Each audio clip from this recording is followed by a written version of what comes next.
yang kemudian menjadi awal mula ibadah haji yang terus dijalankan dari Nabi Ibrahim hingga Nabi Muhammad SAW.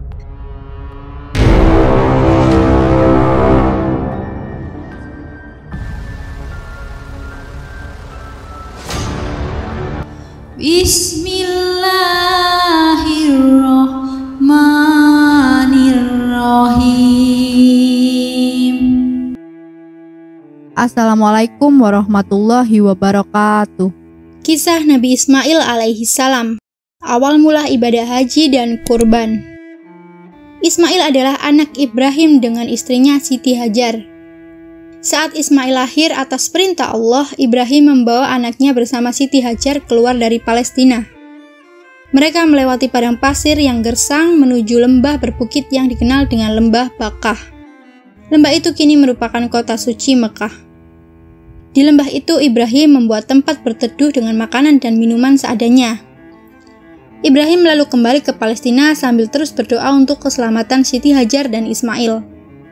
Setelah berhari-hari di padang pasir, Siti Hajar kehabisan makanan dan minuman untuknya serta Ismail. Ismail kecil menangis kehausan ingin menyusu.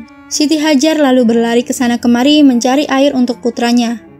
Dia berlari di antara dua bukit, Safa dan Marwah. Kisah ini menjadi asal mula rukun ibadah haji yang dikenal dengan sa'i atau berlari-lari kecil sebanyak 7 kali antara bukit Safa dan Marwah.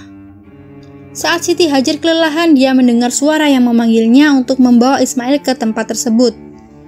Lalu setibanya di sana, Siti Hajar meletakkan Ismail yang kemudian menghentakkan kakinya. Dari hentakan itu, muncul air jernih yang kini dikenal dengan sumur Zam-Zam. Lalu Siti Hajar meminumkan air itu kepada Ismail. Sumber air itu membuat suku Jumhur berbondong-bondong mendatangi lokasi tersebut. Lalu dalam beberapa tahun Lembah Bakah berkembang menjadi tempat yang ramai penduduk. Ismail dibesarkan oleh ibunya Siti Hajar di Mekah. Nabi Ibrahim yang tinggal di Palestina rutin berkunjung ke Mekah. Hingga Ismail beranjak berusia remaja, Nabi Ibrahim menyampaikan bahwa ia mengalami mimpi buruk. Nabi Ibrahim mengatakan bahwa Allah memerintah untuk menyembelih Ismail. Ibrahim lalu meminta pendapat Ismail. "Hai anakku, sesungguhnya aku melihat dalam mimpi bahwa aku menyembelihmu. Maka pikirkanlah apa pendapatmu," kata Ibrahim. Lantas dengan gagah berani Ismail meminta ayahnya untuk melakukan perintah Allah itu. "Hai bapakku, kerjakanlah apa yang telah diperintahkan kepadamu.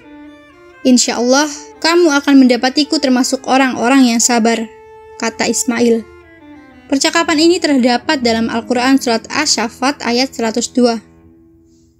Dengan penuh ketaatan Ibrahim melaksanakan perintah Allah, Ismail meminta ayahnya untuk mengikatnya di dalam tali dan menajamkan pisau agar tidak meronta dan kesakitan saat disembelih. Ismail juga meminta agar pakaiannya diberikan kepada Siti Hajar sebagai kenang-kenangan. Sebelum penyembelihan, Ismail dan Ibrahim berpelukan penuh haru.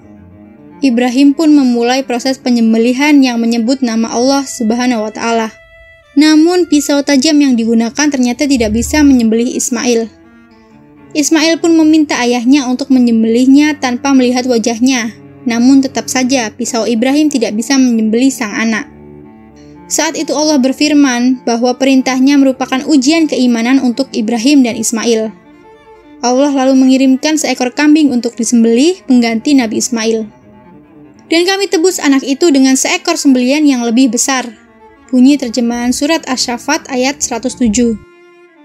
Peristiwa penyembelihan ini merupakan asal mula ibadah kurban yang disunahkan atau sangat dianjurkan bagi orang yang mampu di hari raya Idul Adha. Saat Ismail beranjak dewasa, ia bersama ayahnya kembali mendapat perintah dari Allah untuk membangun Ka'bah di dekat sumur Zam-Zam. Ismail dan Ibrahim membangun Ka'bah dengan penuh doa. Allah lalu mengajarkan Nabi Ibrahim dan Ismail beribadah ke Baitullah, yang kemudian menjadi awal mula ibadah haji yang terus dijalankan dari Nabi Ibrahim hingga Nabi Muhammad SAW. Keteladanan berbakti kepada orang tua menjadi hikmah penting yang dapat dipelajari dari kisah Nabi Ibrahim alaihi-wassalam. Nabi Ismail adalah anak yang sangat berbakti kepada orang tuanya. Nabi Ismail tidak menghakimi atau mempertanyakan perintah Allah yang diberikan kepada orang tuanya. Ismail meyakini bahwa perintah Allah adalah baik untuknya. Ismail selalu berbaik sangka kepada Allah. Dia percaya bahwa Allah tidak menghendaki keburukan untuk hambanya. Atas kisah Nabi Ismail dan ketaatannya inilah perlu diketahui bahwa ketaatan kepada Allah Subhanahu wa Ta'ala akan dibalas dengan hal yang lebih baik. Terima kasih sudah mendengar kisah Nabi Ismail alaihissalam dan awal mula ibadah haji dan kurban. Jumpa lagi di video selanjutnya. Wassalamualaikum warahmatullahi wabarakatuh.